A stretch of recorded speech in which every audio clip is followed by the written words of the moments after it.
अगर हमको बच्चों को फाइनेंस सिखाना है स्कूल में तो टीचर्स को भी सिखाना पड़ेगा, उसके बारे में कभी सोचते हैं आप? Financial education should be made a part of regular day-to-day activity. अच्छा, बदलाव की बात जब कर तो क्या लगता है आपको, कौन सी ऐसी टेक्नोलॉजीज हैं, क्या कुछ नया एजुकेशन सिस्टम में ऐड किया जाए कि वो आने वाले कल के बच्चों के लिए कुछ बेहतर लेकर आए? ये आर्टिफिशियल इंटेलिजेंस का जो अभी आ रहा है, हमारे इंदौर एक बहुत खूबसूरत शहर है। इंदौर की ग्रोथ को आप किस तरह से देखते हैं? इंदौर की ग्रोथ बहुत स्पीड से हो रही है। अच्छा, इंदौर की अगर वेल्थ क्रिएशन की बात की जाए, इंदौर के लोगों के पास क्या अपॉर्चुनिटीज हैं वेल्थ क्रिएशन को लेकर? I think real estate, share. As you say कि आप माइक्रो मिट्टी के साथ आप जुड़ चुकी हैं, तो माइक्रो मिट्टी के जो फ्रैक्शनल इन्वेस्टमेंट की अपॉर्चुनिटीज होती हैं उसको लेकर आप इंदौर के लोगों से, देश भर के लोगों से जो इस वक्त आपको देख रहे हैं, क्या कुछ कहना चाहिए? थोड़ा सा आप अपना अमाउंट इन्वेस्ट करके किसी बड़े प्रोजेक्ट का आप हिस्सा बहुत इजीली बन सकते हैं। And it is very systematic, it is very transparent and it when it grows you also grow.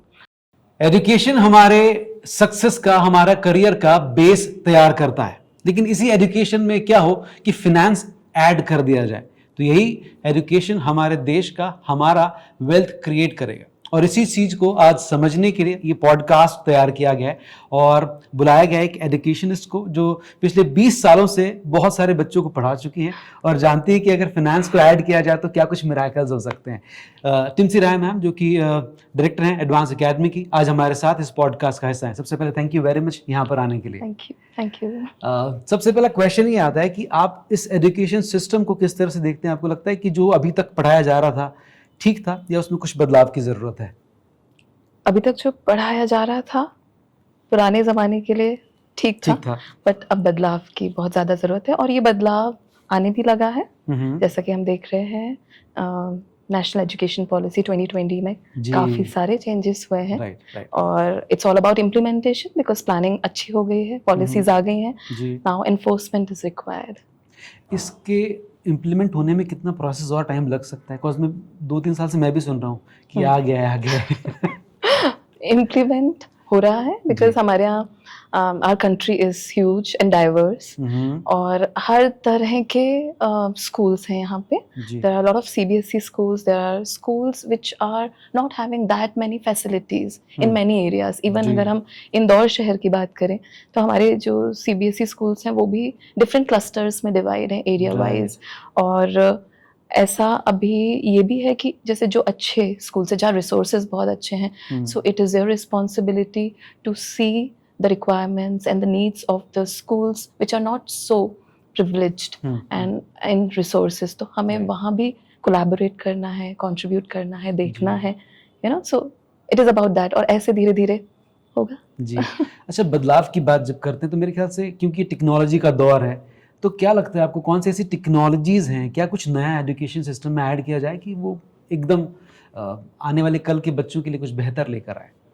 Technology, I have been always in favour of technology because ये काम को बहुत आसान कर देती है, but it comes with the you know side effects also. जैसा कि हम देख ही रहे हैं बच्चे कैसे एडिक्ट हो रहे हैं गैजेट्स के लिए और उसके कारण काफी प्रॉब्लम्स भी हो रही हैं। So technology should be used but in a balanced manner. और अभी जो टेक्नोलॉजीज हैं जैसे अभी ये आर्टिफिशियल इंटेलिजेंस का जो अभी आ रहा है, so that is again a very much help for the educators, but at the same time they have to be very careful because before the teachers start using, children have already mastered the skill. Yes. मतलब जब हमने teachers को बताया इस बारे में तो मेरे बेटे ने बताया कि मम्मा तुम 2 साल से यूज कर रहे हैं ChatGPT। तो children are very smart, yeah. तो मैंने टीचर्स को ये बोला, so why don't we try to become little more smarter, जो कि थोड़ा सा मुश्किल हो जाता है बिकॉज बच्चे you know always the next, as I always say iPhone जो नया मॉडल आता है वो पुराने से हमेशा बेटर रहता है। तो हमारे बच्चे हमसे ज्यादा ही इंटेलिजेंट रहेंगे बट मैच्योरिटी लेवल, एक्सपीरियंस हमारे पास ज्यादा है। So we need to see that क्या हार्मफुल इफेक्ट्स हैं और क्या बेस्ट चीजें हैं जो हम टेक्नोलॉजी के यूज कर सकते हैं। It should be incorporated. जो स्ट्रेटजीज की बात करते हैं हम लोग एजुकेशन को लेकर, और इसके अलावा भी कौन सी ऐसी चीज़ें आपको लगता है कि एजुकेशन में ऐड की जाए तो हम और बेहतर कर सकते हैं बहुत बेसिक लेवल से? एजुकेशन में देखिए जैसा कि अभी जो चल रहा है दैट बुकिश नॉलेज में मतलब बच्चे स्मार्ट होते जा रहे हैं, but when it comes to practical knowledge वहाँ कहीं ना कहीं हमारे बच्चे थोड़े से पीछे हो जाते हैं. ठीक है. व्हाट, व्हेन, वेयर, ये बहुत इजी है मास्टर बात. करना. और कहीं ना कहीं हमारे स्कूल में ऐसा ही हो रहा था कि इसी नॉलेज के बेसिस से बच्चों को ग्रेड्स मिल रहे थे. That child was considered a bright student who is able to mug all the questions and answers and the Right. complete entire book. Yes, yes. And the other children who might be very good in practical skills, practical knowledge, वो ज्यादा ना street smart होंगे. हाँ. उनका अगर report card देखे तो वो उस बच्चे के कंपैरिजन में उतना अच्छा नहीं है, जबकि आगे जाके इसी तरह के बच्चे जो कि स्कूल में उतना अच्छा परफॉर्म नहीं कर रहे हैं वो ज्यादा. मेरे स्कूल में ही ऐसे एग्जांपल्स हैं. ऐसे कई बच्चे हैं जो एलुमनाई में अभी आते हैं और when we talk to them कि अभी बेटा आप क्या कर रहे हो, so they are earning so much, they are into media and what not. And teachers जो उनको हमेशा डांटती रहती थी कि सबसे बदमाश है. तो you have to see that हमें एजुकेशन को इस तरह बनाना है, हमारा करिकुलम इस तरह मॉडिफाई करना है कि बच्चों को, ऐसे बच्चों को भी स्कूल से ही अप्रिसिएशन मिले. तो आज वो स्कूल में ही से ही उनको मिलता, क्योंकि कितने सारे बच्चे डिमोटिवेट हो जाते हैं when you tell them you are not good enough. तो ये जो एक चीज है ना, the teachers need to be trained to understand the different parameters, you know, और जो कि एनईपी में बहुत अच्छे से बताया गया है. You have to talk about holistic education and the complete holistic progress report card, not just academics. You have to talk about various skills the child is good at. It could be swimming, cricket, and even vocational. You know, क्या वो profession में interested है. You know, simple things like dance, music. Yeah, and even pottery. है ना, हमारे school में pottery अभी introduce की है as a compulsory activity which the children need to learn. Holistic development की जब भी बात करते हैं तो उसमें फाइनेंस कहीं नहीं आता, ऐसा लगता है कि आता है. Finance not exactly as a financial literacy. बचपन से ये ऐसा कोई सब्जेक्ट नहीं है, बट हाँ टॉपिक्स रहते हैं मैथ्स में. We have money. And if I talk about my school, तो मैं तो शुरू से इवन नर्सरी क्लास से बच्चों को वर्कशॉप हम लोग कंडक्ट करते हैं मनी के ऊपर. How to, you know, of course बच्चों को हम सेविंग के बारे में बताते हैं. And we take them to visit banks in educational field trips. ये रहता है हमारे फील्ड ट्रिप्स में, so that they at least see what is the meaning of the cheque book. और जितने भी मतलब when we practically see all those things, तो जब बच्चे देखते हैं फिर आगे जाके जब इस तरह का कॉन्वर्सेशन होता है या न्यूज में पढ़ते हैं, सुनते हैं, सो दे कैन ऑलवेज रिलेट. तो वो तो आपको यंग बच्चों से ही आपको शुरू कर देना चाहिए. So it should be there in the curriculum also, mandatory. पर जैसे ये बहुत बेसिक नॉलेज हो गया, और कैसे बेहतर तरीके से उनको फाइनेंस सिखाया जाए स्कूल टाइम से ही, ताकि हमारे शहर की, देश की ग्रोथ भी उनकी फाइनेंस लिटरेसी के साथ और मजबूत हो जाए. Financial education should be made a part of you know, again the regular day-to-day activities. Because आप सिर्फ स्कूल में डिपेंडेंट नहीं रह सकते. Financial education it starts from home. घर से ही आपको स्टार्ट करना पड़ेगा. Let the child B part of that discussion.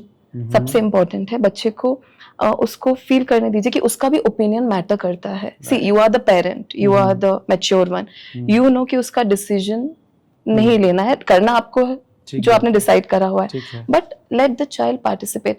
उसको लगेगा कि नहीं, मैंने ये आइडिया दिया था, मैंने ये बोला था, तो अगर नहीं हुआ तो भी उसके लिए लेसन है. Because the best lessons are learn from failures, not even from successes. Right. तो जितना ज्यादा अपॉर्चुनिटीज हम देंगे बच्चों को, और स्कूल में भी और घर में भी. घर में बहुत आसान है क्योंकि स्कूल में आप ज्यादा से ज्यादा प्रैक्टिकल में क्या बता सकते हैं. Only you have your accounts in the school, fee collection and all that. But when you talk about home, घर में बहुत सारे ऑप्शंस रहते हैं जिसमें आप फाइनेंशियल एजुकेशन बच्चों को दे सकते हैं. राइट. तो घर में तो it should be compulsory for children to be involved in all kind of decisions about expenses, purchasing और budgeting.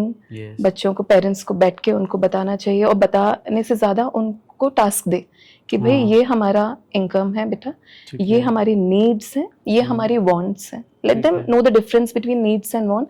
कि नीड्स के बिना हम नहीं रह सकते, जैसे healthy food, you know, right. और you talk about basic the requirements like अभी अच्छा घर चाहिए रहने के लिए, you know, comfortable एक सोसाइटी में अपना घर हो, ये सब हमारी नीड्स हैं. But when you talk about wants, तो कोई आपको सीडी चाहिए, कोई पर्टिकुलर वीडियो गेम चाहिए, कोई ये वाले मॉडल का ये वाली ब्रांड का शू चाहिए, these are your wants, you know. तो बच्चों को इस तरह से आप घर पे बहुत सारी अपॉर्चुनिटीज आती हैं जब when you talk about it. And जब एक बच्चा आपसे डिमांड करता है कोई चीज, तो यूजुअली हम क्या कहते हैं पेरेंट्स कि नहीं ये बहुत महंगा है। तो ऐसे में बच्चे इस तरह का जब आप कन्वर्सेशन करते हैं तो बच्चे के दिमाग में क्या आएगा, अरे हम या तो क्या बहुत गरीब हैं, वहां conversation is over. So rather than that, if parents start talking कि okay fine we can have this, it's not impossible and if we want we can have anything, anything, मतलब ये मुझे हमेशा से लगता है कि हम एटलीस्ट सोच तो बड़ी रखें, हमारे रिसोर्सेज कम हो। क्योंकि I was reading this book Rich Dad Poor Dad and हालांकि पूरी नहीं पढ़ी है मैंने, but you know it is like that कि हम सोच तो अपनी बड़ी रखें। हम यूजुअली फैमिलीज में इवन मतलब अच्छे रिच फैमिलीज हो चाहे मिडिल क्लास फैमिलीज हो, सब जगह ये यूजुअली, क्योंकि वो अपने पेरेंट्स से सुनते आए ये बहुत महंगा है, तो पता है ये पैसे कैसे कमाए हैं, कितनी मेहनत करा। तो ये आप बच्चों को नॉलेज दे रहे हैं that how difficult it is to earn money and we need to save, और ये चीज महंगी है ये हम ले सकते हैं। बट आप बच्चों को ये थोड़ा सा अपॉर्चुनिटी चॉइसेस दीजिए कि yes you can buy this, but for that see this is the amount which I have right now which we can you know use for our wants, but these are our needs and this is we have, so why don't you think about it, आप अभी ये ले लो, you can save it, you know, do something। आप बच्चों को कोई task दीजिए करने के लिए। and I was again like this, my husband told me that ये मैं ना अब ये होमवर्क करेगा ना इसको पैसे देना शुरू करता हूँ। मेरी वाइफ करती है मेरी बेटी के साथ। तो क्या वो गिफ्ट देते हैं तो they just become the passive you know receivers। Gift मिला आप उसका कुछ कर नहीं सकते, you cannot multiply it, but when you get money तो अब वो बच्चे के पास चॉइस आ गई है what he can do with that money। तो आप उसको चॉइस का डिस्कशन करिए, ब्रदर्स उसके, सिस्टर्स, कजन्स, फ्रेंड्स, वो सब मिलके कुछ भी कर सकते हैं। My son he started this online thing जिसमें वो ज्वेलरी का काम करा उसने कोविड में अपने आप करा। सो यू नो एंड उसने अपनी इनकम से फिर हमें पापा मम्मी को गिफ्ट करा। तो that is a very very wonderful experience. आप बच्चों को रिस्क लेने दीजिए, चॉइसेस दीजिए और गिव देम, मतलब ऐसा मत सोचिए कि अभी वो बहुत छोटे हैं आगे जाके ये काम करेंगे, तो वो मैच्योरिटी की कोई एज नहीं है। मतलब even at this age I still don't know about lot of things related to financial literacy. तो जितना जल्दी सिखाएं बच्चों को, then only you know these children will become entrepreneurs in real sense and can take the entire community forward with them। right। हम जब school की बात करते हैं वहाँ पर मैक्सिमम टीचर्स फीमेल ही होती हैं, और फीमेल को लेकर हमेशा, जैसे हम लोग पहले भी डिस्कस कर रहे थे, सेविंग तक की बात सिखाई जाती है या एक लिमिट तक ही उनके फिनेंस को समझा जाता है। अगर हमको बच्चों को फिनेंस सिखाना है स्कूल में तो टीचर्स को भी सिखाना पड़ेगा, उसके बारे में कभी सोचते हैं आप?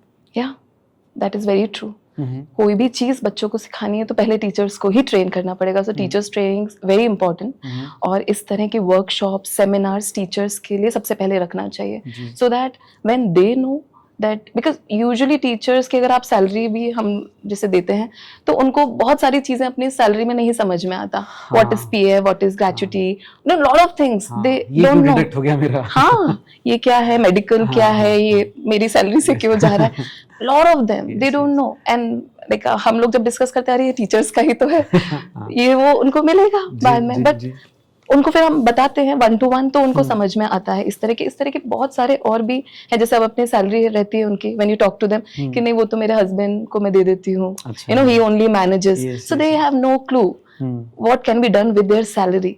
सो ये एक इंडिपेंडेंस, बिकॉज आप महिलाएं तब तक इंडिपेंडेंट रियली में नहीं होंगी जब तक उनको फाइनेंशियल एजुकेशन नहीं मिलती, because just earning the money is not being independent. Money earn karna, it's very basic thing. How to manage your finances is actually financial literacy and education that we need to teach all of them. Great. आप कैसे manage करते हैं अपने finances, थोड़ा सा बताइए। मैं कैसे करती हूँ, गोल्ड में करती हूँ मैं। ठीक है। ओके, रियल एस्टेट में करती हूँ। I कुछ ना कुछ चलता रहता है। हाँ, कुछ ना कुछ चलता रहता है, बस अब आप लोग के साथ जुड़ गई हूँ। ग्रेट। अच्छा ये बताइए कि हमारे इंदौर एक बहुत खूबसूरत शहर है, क्लीनलीनेस के लिए इसकी बात की जाती है, वर्ल्ड में पूरे मैप पे दिखता है Indore is the cleanest city of India.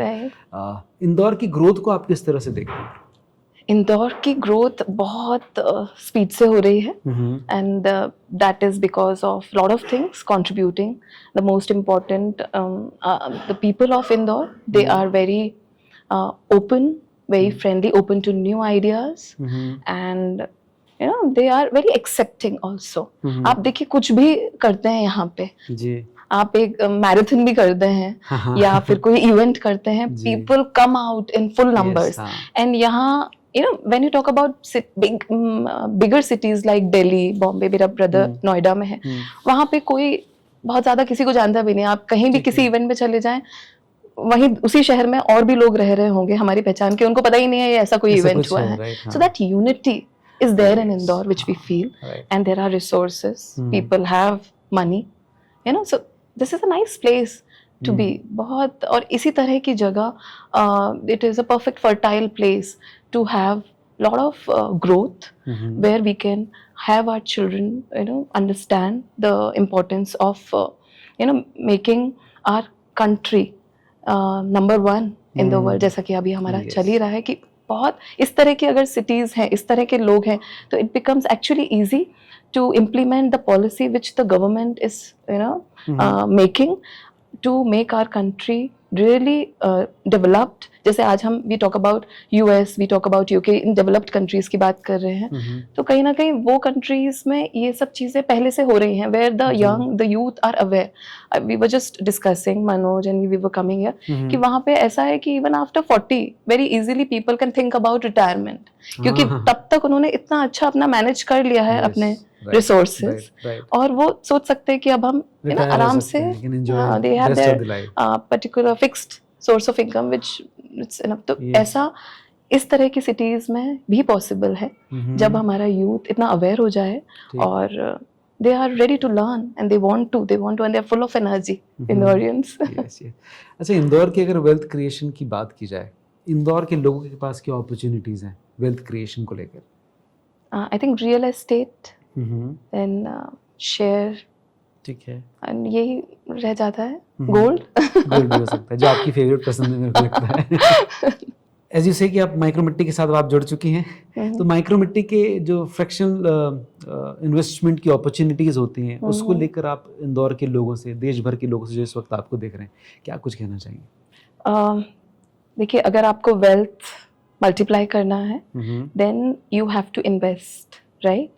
And क्या होता है कि जो जिनके पास रिसोर्सेज कम होते हैं, they can not think about investing somewhere, because वो इतने लिमिटेड उनके पास रिसोर्सेज होते हैं कि वो अपना यही देख पाते हैं कि बस हमारी ज़रूरत पूरी हो जाए.